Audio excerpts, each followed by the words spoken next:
So today I'm sitting at home and finishing up my work week and came across Lina Hidalgo's latest post on the Suppression session, where she begins to recap her perspective of what's taken place in the last special session that our Texas legislature just had.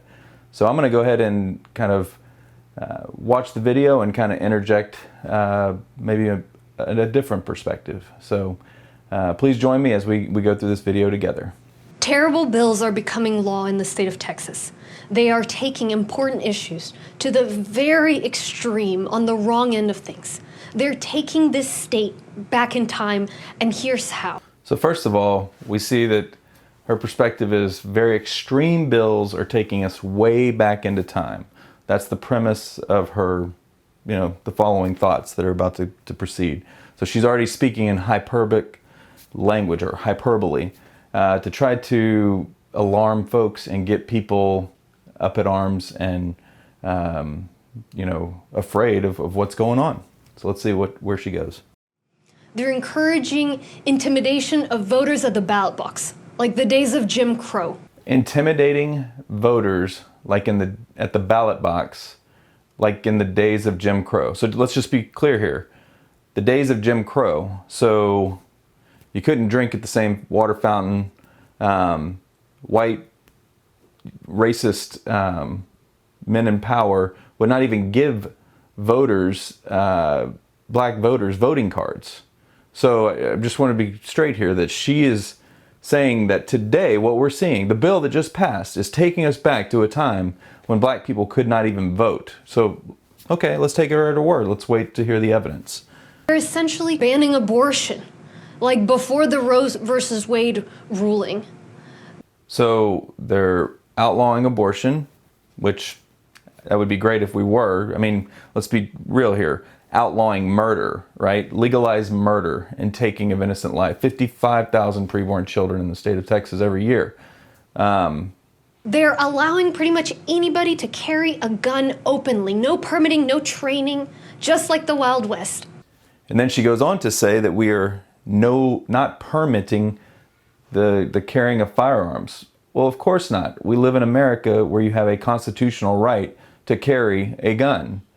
The government doesn't give you the right to carry a gun. You have that right. It's in our Constitution. So you don't need a reason to carry a gun. And unless she can explain otherwise, that shouldn't be scary to Americans, because that is what is a fundamental principle of our founding as a nation. And they're gagging teachers in how they teach about race. Like back in the day when we all had to pretend like racism wasn't a thing. They're gagging teachers in how they talk about race. Okay, so let's get this straight. So teachers cannot talk about race, or they can't teach your children that they're racist, right? If we're honest about what we're discussing here, we're talking about critical race theory. We're talking about teaching our children, regardless of their behavior and of their merit. We're teaching them that if they are a white person, that they're inherently sinful and that they are inherently a racist. And if they are a person of color, that they are inherently a victim. And regardless of what they do, you can't change the category. So if what she's talking about is we're not allowing teachers to infuse and spur up racism within our children and pit them against one another, she's absolutely right. I don't think we want teachers teaching our children to hate their neighbor, right? Or to teach them that regardless of how they behave, that they're inherently evil or that they're inherently racist. These are terrible ideas, and that's what is against the law, and that's what the battleground is currently in the school boards and in the classrooms around the state. So if she doesn't want your child teacher telling them how they can speak about race, well, maybe that kind of discussion is not needed in the classroom. Now, if a kid shows up to class and he's a racist, that's totally different.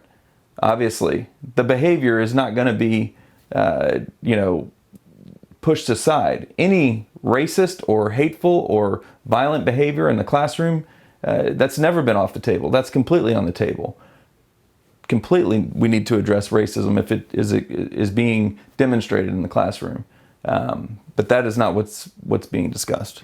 These bills are eliminating generations of work, of fighting, of sacrifice to move our state forward. And we have to fight back. The bills aren't moving our country back. The bills, at least the ones she's speaking of, are protecting our constitutional right to carry. It's protecting, to some degree, that I would still disagree with, babies potentially with a heartbeat. I would say that's still immoral because we should be protecting all children. 55,000 preborn children every year are being slaughtered by their mothers in the state of Texas. And then thirdly, she's talking about critical race theory and that we should be talking about how we are inherently either of the oppressor class or of the oppressed class. But we'll talk more about that later. By passing Senate Bill 8, the law says abortion is permitted within the first 6 weeks of pregnancy. But most women don't know they're pregnant within those first 6 weeks. In 1973, the U.S. Supreme Court made abortion a right. That's a lie. The Supreme Court doesn't make laws. I think Ms. Hidalgo needs to go back and reread the Constitution. The Supreme Court does not make laws. Laws are made by the legislative branch. There was an opinion issued by the Supreme Court in 1973, which many of us today would say was unconstitutional. When the Supreme Court exerts its authority beyond its scope, when it abuses that authority, then the states or the other branches of government should check that. And unfortunately, we have not had that branch checked. We've allowed that Supreme Court to go forward and to not only on the issue of killing innocent children, but on the issues of marriage and many other issues, we've allowed this court to effectively legislate law in the country. And that's not the way this country was founded. The laws are made in the legislature, and it is for the Supreme Court to rule on law. See, in 1973, when the Supreme Court ruled on Roe v. Wade, they said, well, the woman's right to, privacy with her doctor, well, it's not necessarily in the Constitution like black and white, but it's in the penumbra. See, the shadow, not even the shadow, but the shadow of the shadow. The shadow is the umbra, and the shadow of the shadow is the penumbra. And that's where you'll find a woman's right for this, which is not in the Constitution. I'm afraid if it wasn't written, then it needs to go through the legislative branch. So that is a tactic of the left. It's a tactic of progressives to circumvent the Constitution in order to achieve their goals to write law because they know they can't get it through the legislature. But now that they've circumvented that, and the state is attempting to do something, and far from what it should be doing, the state should be protecting and outlawing all abortions. Anyone complicit in the murder of innocent children should be held accountable for that murder.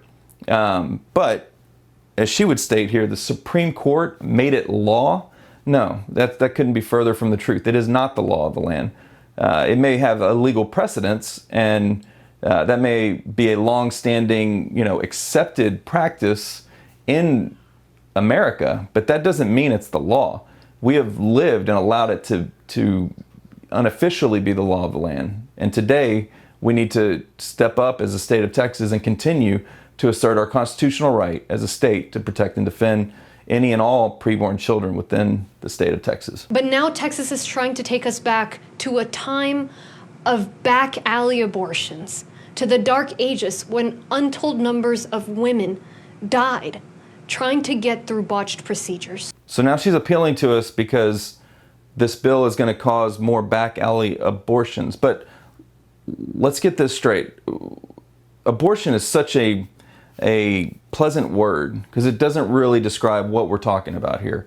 A botched abortion, this is a botched murder, right? The mother is taking her child and looking for a paid assassin to help her kill her child. Absolutely, we don't want to make the killing of your own child more safe, right? What other area of life do we make murder easy? Where do we make it safer and cleaner? It's absurd that we would sit here and allow her to assert that a woman, because she's choosing to seek a way to kill her child, and she hurts herself in the process, that we should help her kill her child as a culture and a society. Absolutely not. If a woman, I don't wish a woman would try to commit suicide, and we do things to prevent women from doing that as well, and men. I don't wish that a woman would try to go kill her child, but just because women go and do that and end up harming themselves doesn't mean we should double down and actually help them kill their children. Like, let's help the murderer be safer in the murdering of her own child. That's absurd. House Bill 1927 passed on September 1st, and it eliminated the requirement for people to get a license in order to carry a gun openly, Wild West style. It eliminated background checks, fingerprinting, training, and pretty much means that essentially anybody can purchase a gun and carry it openly. Yeah. What she means is anybody that's not a felon, that has their mental capacities, like any American, right? Any American can carry a firearm. Guess what? That is the law of the land. So she just asserted in the last statement what she proclaims as the law of the land, which isn't. And now she's actually trying to undermine that which is actually the law of the land. Like, you have a right to keep and bear arms, not to go hunting. We have a right to keep and bear arms to protect ourselves from totalitarian governments, where we see all over the world where governments come together and they begin to abuse. They strip away the rights of their people to have firearms, and then they begin to apply force to those cultures. We see that all over the place. All kinds of socialist and communistic regimes, basically, once you take away the guns, the next thing that's coming is your right to free speech. And when the right of free speech goes, then it's an onslaught of control and power. Our freedom is completely eradicated. These are the foundations upon which our nation has been built in order to allow for a more democratic republic that would allow us to debate ideas. See, Lina doesn't want us to debate. She doesn't want us to be able to protect our families, right? The worst thing you could do is take away people's arms and leave it to the government. If this government is evil and bad people get in power, and yet they're the very ones that get to determine whether or not you and your family get to have a weapon, how would we ever be able to defend ourselves from a bad government? As if there's never been a demonstration of bad governments in the history of the world. I mean, look around. It happens all the time. Our founders had an intended purpose for our Second Amendment right. And I have absolutely no problem with any and everyone, short of someone that is demonstrated that they're repeat violent offender, or someone that doesn't have their mental capacities about them. But beyond that, absolutely, everybody, hey, keep honest men honest. If they don't know who has the gun, they're less likely to run into a building and start shooting people up. And I think people need to take their own personal security more seriously and stop outsourcing their security to police and military and others. You are responsible for your family, to protect and to provide for them. Senate Bill 3 is a state mandate for what words come out of teachers' mouths when they teach about racism. It'll mean many teachers don't even talk about racism at all in the classroom, because they'll now be able to be fired if they don't use the kind of framing and words that the state wants them to use. I don't think we need our children to be taught about racism in the classroom. You as a parent have the responsibility for teaching your children not to be racist. And it's not the job of teachers or the schools to teach my children moral values, how to love their neighbor. That is the job of parents. And if you happen to be a racist and you're teaching your children to be racist and they act on that racist behavior, then that's going to be condemned in the schools. Okay? No one here is saying that they embrace racism. But that's not what's up for debate. The debate is this new influence that's being seeded in our classrooms and propagated to retrain and reassert that people, based on the color of their skin, are either racist or victims, when there is a multitude of reasons why there's inequity. And America is not about equity, that all people have everything the same. No, America is about freedom and opportunity, equal opportunity to pursue a better life. Doesn't guarantee you a better life, but in no way are we going to turn around and look to the government to enforce or try to infuse within our culture equity. You know, when the government comes in and inserts itself after dividing us by telling us we're all racist and that we all need to hate each other, what the government ends up doing after the damage of critical race theory comes through and separates us and divides us into tribes, it then reasserts itself as savior and says, you know what, let big government come and save you. Okay, we're gonna raise everybody up and everybody's gonna have the same stuff. But guess what? This isn't the first time they've tried this. It happens all the time. It's happened repeatedly throughout the 20th century, 21st century. It's happening now in countries like Venezuela. And people, you know, the equity they bring is an equity of poverty, an equity of enslavement to the government, a rise in inflation, a loss of jobs, a loss of opportunity to work hard and to enjoy the fruit of your own labor.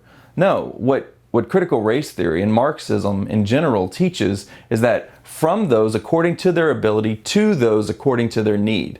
And what that means is that for those of us that excel at any particular area of life, while other people aren't excelling in that area, if we do something well and we get rewarded for it, the government should take our reward and evenly distribute it so that others can have what we have. And at the same time, what it doesn't account for are people who are just plain lazy or don't have opportunities. It's not the government's job to discern that.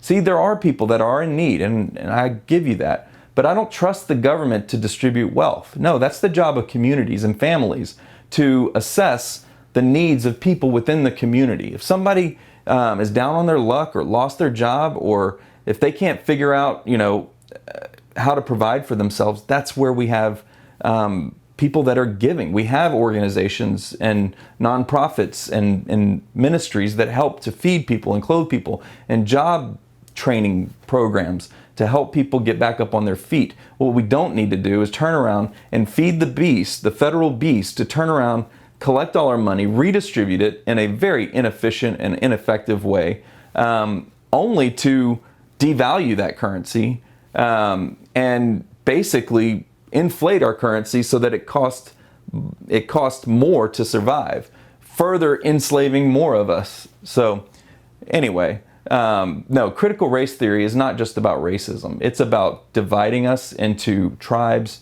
and separating us so that we eventually become more dependent on the government to save us and redistribute power. It's like the time before the civil rights movement, when civil rights laws were delayed and delayed because people convinced themselves that racism was not real, that it was somebody else's problem, that we ought not talk about it so directly. We can't go back to those times. I have no problem talking about racism, but we can't talk about theoretical racism. We have to talk about acts of racism, right? It's not, we don't deal in thought crimes here. You are a criminal if you break the law, if you physically demonstrate, if you do a behavior and act on these racist thoughts. We don't have laws that are based on thoughts. No, we want to deal with racism head on, and we need to deal with it when we see people mistreating people solely based on the color of their skin, or the family they come from, or the religion that they partake of. When we see people being mistreated because of who they are, then absolutely we need to call that out.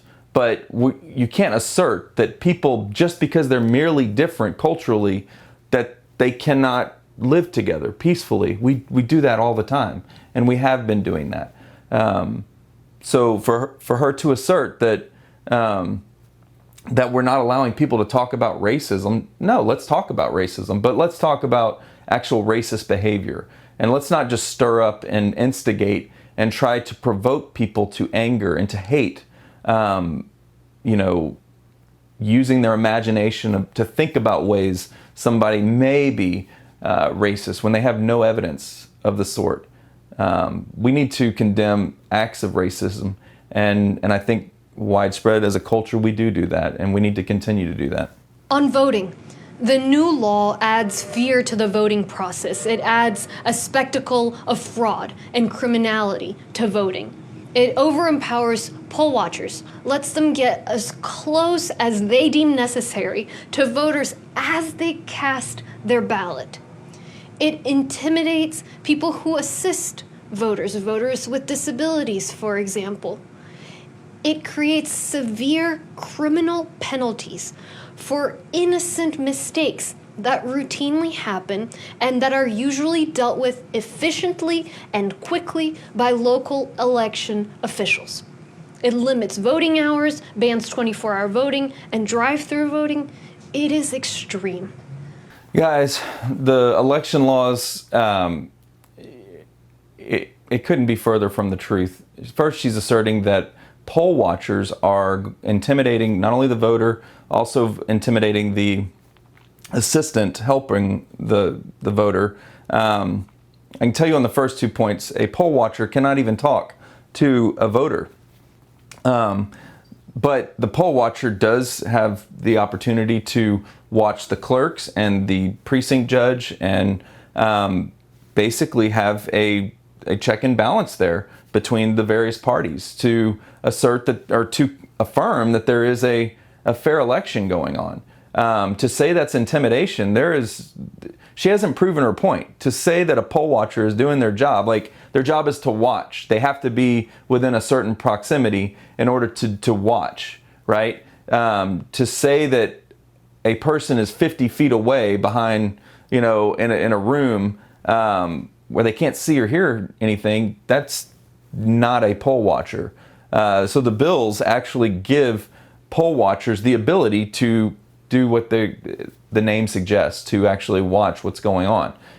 If someone is intimidating, which is a felony, if you're intimidating a voter or even talking to a voter, you can be arrested, and the precinct judge can have you escorted out of the poll. So I don't know what she's talking about. She's making up, again, hyperbole to scare people into thinking these bills are doing something that they don't do.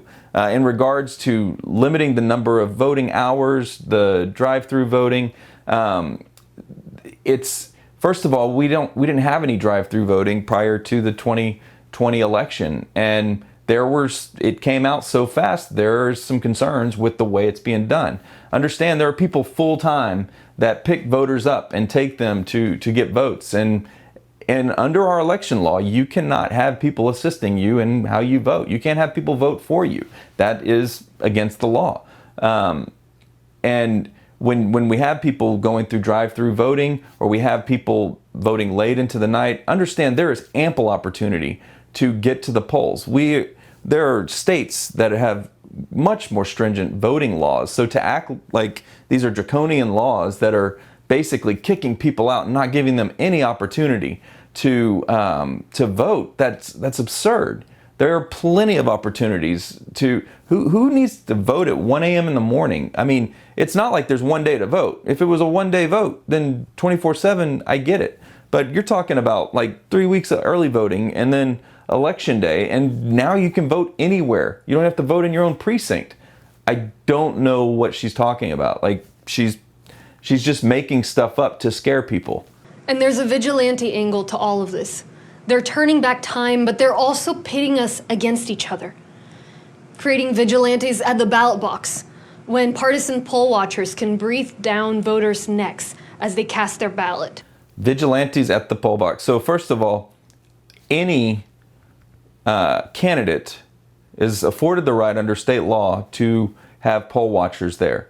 This isn't just partisan either. Like, it's literally, I mean, it is partisan, but you can have as many Republican candidate poll watchers and Democrat poll watchers at that poll as you want, and they're all expected to have a certain way that they're treating and not talking to voters and not intimidating. That is still illegal. So I don't know what she's talking about. Vigilantes, that the most of these poll watchers that she's talking about are volunteers. There's nothing, like, this is just hyperbole that she's using to evoke fear. Vigilantes at the doctor's office. The abortion bill has a provision that says that if somebody sues a doctor for performing an abortion, that person can get $10,000. It's a bounty. I actually agree with her on this part, but in a total opposite way. Like, why should we be arming people to go and sue when this is a murder? Like, it is not a fine to kill your children. Like, imagine fining mothers or doctors or fathers for killing their 6-month-old. This is a ridiculous proposition, but that's the law. That's what's going on, and maybe it applies pressure, but it's not vigilantism. It's trying to protect children from being murdered. There will be vigilantes in the classroom, where a child or a parent can get a teacher fired for not using the words that the state prescribes and how to teach. Yes, a teacher can be fired for trying to teach your children to be a racist. Yes, agreed. Or teaching your children that they are a racist just because they were born white, or teaching them that they are a victim just because they were born as a person of color. And on top of all of this, of course, there will be the ability to carry a gun openly for pretty much anybody. Again, you should be able to carry a gun openly and have a right to protect and defend yourself. So what will we do about all of this? There are already individuals and groups fighting back. Organizations, including Harris County as well, filing lawsuits against the voter suppression law. Entities that are building funds to support women who need to get an abortion. And I, for one, in my office, are working hard so that in spite of the voter suppression laws, Democrats, Republicans, and anyone in between will be able to cast their ballot in elections in Harris County. So Lina Hidalgo and her office are working very hard to spread misinformation and misrepresent what is going on. There are many people that are concerned with the election integrity in our state and across the country. I mean, not just when it comes to Republican elections. In other election cycles, there were Democrats that were that didn't care for the integrity of our or weren't confident in the integrity of our elections. When it comes to constitutional carry, it is the law of the land. Why is she trying to scare folks into thinking that people should not be allowed to exercise their constitutional right? And when it comes to protecting children, I think the law as it stands is not going to protect children the way it should. If it saves any lives, praise God. But no, I'm not going to sit here and let her pretend like we're helping women by making it easier for them to abort or kill their children. We've been doing that since 1973, and every year, year over year, we have 55,000 preborn children dying in this state, and we need to do something about it. What you can do is continue to activate, to do your part, to make sure that we're moving toward the values that we all share. We're going to continue in the fight as well. So what can you do? You can get involved. We need to speak back against this misinformation. We need to start learning what kind of bills are being ran. We need to understand what our local politicians are doing. We need to impact elections and get leaders elected that are going to be honest. And when they lie, we need to hold them accountable. And the best way to hold them accountable is to show up and vote. Show up and vote on your school board election. Show up and vote for your local and state reps who are going to be writing the laws in this land. Lina Hidalgo is here trying to scare her base and others who would hear into thinking that such terrible things are going on in the Texas legislature, when in reality what's going on is we're trying to add better integrity to elections so that one person gets one vote. We're trying to make sure people get to exercise their constitutional right to carry and bear arms, and we're trying to protect preborn children in the state of Texas. And yes, we're not going to sit here and believe the lie that women have a right and choice to kill their own children. That's not what we're not gonna continue to pretend.